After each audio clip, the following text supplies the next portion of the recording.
வணக்கம். இன்றைக்கி நம்ம பார்க்க போகிற ரெசிபி பருப்பு சாம்பார். எப்படி பண்ணுறதுன்னு பார்க்கலாம் வாங்க.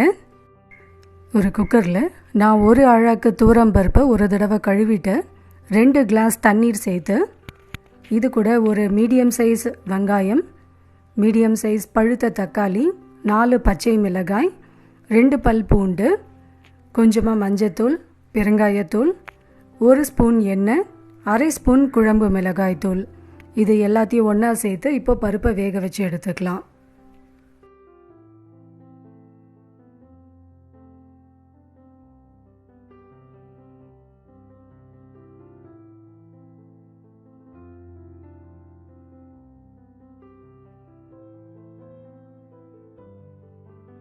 பருப்பு நல்லா வெந்துடுச்சு.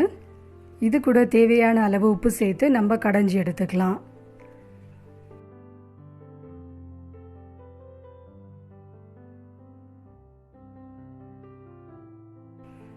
இப்போ ஒரு கடாயில் ஒரு 2 ஸ்பூன் நெய் சேர்த்துக்கலாம்.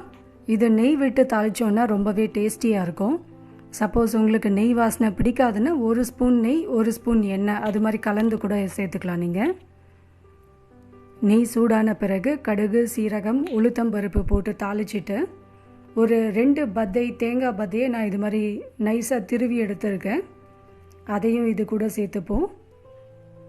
தேவையான அளவு கருவேப்பிலை அதையும் போட்டு நல்லா வதக்கிட்டு, நல்லா வாசனை வர அளவுக்கு வதக்கிட்டு, இப்போ நம்ம கடைஞ்சி வச்சுருக்க இந்த பருப்போடு இதை சேர்த்துட்டு தேவையான அளவு தண்ணீரும் சேர்த்துட்டு இதை நல்லா ஒரு 2 கொதி வரா மாதிரி கொதிக்க வச்சுடுவோம்.